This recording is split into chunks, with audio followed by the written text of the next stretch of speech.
এইখন দেখিছে নহয়, এইখন ঘোঁৰামৰা বিল।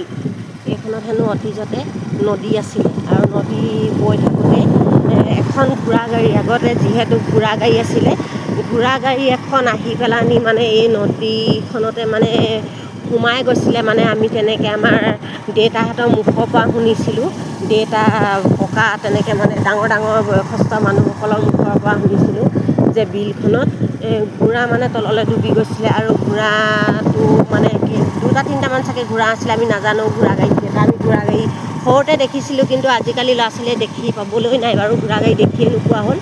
এই বিলখনতে হেনো ঘোঁৰা ডুবি গৈছিলে, সেইটো কাৰণেই বিলখনৰ নাম ঘোঁৰামৰা বিল হ'ল। এয়া দেখিছে ন ঘোঁৰামৰা বিলৰ পৰিৱেশ, আৰু মাজতে এয়া মানুহে বৰশী বাইছে। ইয়াত মাছো ঢেৰ, মাছ কাছ সকলো পোৱা যায়। ইয়াত মানুহে মাছ বহুত ধৰে। দেখিছে নহয় বিলখন কিমান এটা সুন্দৰ পৰিৱেশ।